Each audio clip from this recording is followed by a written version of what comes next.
restructuring to success. That is the latest cunning plan at Northern. The beleaguered train operator, which has the franchise from Nottingham to Northumberland and Cheshire to Carlisle, is to cut 165 of the daily 2,800 services. On the 20th of May, Northern launched radical new timetables designed to increase the number of trains and improve reliability.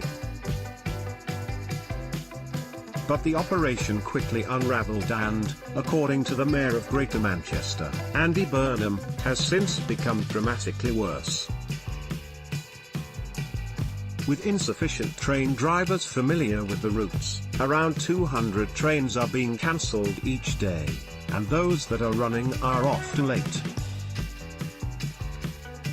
Andy Burnham accuses Chris Grayling of being asleep at the wheel. The train operator has now revealed a temporary change to its timetable to help reduce last-minute cancellations. In Cumbria, no trains will run between Windermere and Oxenham on the West Coast Main Line, with tourists and locals obliged to catch a bus instead. In Lancashire, services on the newly electrified line to both Blackpool North and South are being cut back, while almost all trains between Lancaster and Morecambe will cease. Many Northern services at Liverpool Lime Street and Manchester Victoria are to be cancelled. Most lines are not experiencing problems, and will continue as normal. Tens of thousands of commuters face weeks of rail disruption. The train operator says it will still be running more services than it did before their May timetable change, and has promised a full service to be restored by the end of July. David Brown, Northern's managing director, said, "I'd like to apologise for this unacceptable situation and for the disruption and inconvenience many passengers have faced. We're truly sorry for this and are working hard to fix this. We are absolutely committed to resolving the service issues, and the interim plan will help ensure we start to get back on track and start to give customers more certainty around the services we operate." David Sidebotham, passenger director at the watchdog body, Transport Focus, said, "Continuing poor performance has eroded their trust in the railway. To start rebuilding that trust, we want to see an honest, realistic interim plan that leads to a return of reliable services. Passengers deserve better compensation for the misery they have experienced, especially commuters who have paid in advance through their season ticket." Poundland threatens Thameslink with legal action over chocolate. Tweet: The National Union of Rail, Maritime and Transport Workers, RMT, which is engaged in a long and bitter dispute with Northern over the role of guards, has called for the Transport Secretary, Chris Grayling, to resign.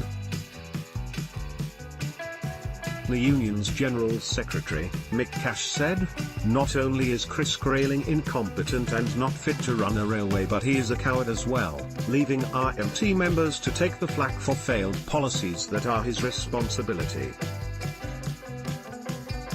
Grayling should get out. The private companies he is propping up should be sacked, and the vital rail services the nation depends on should be returned to public ownership." More evidence has emerged about the causes of the shambles.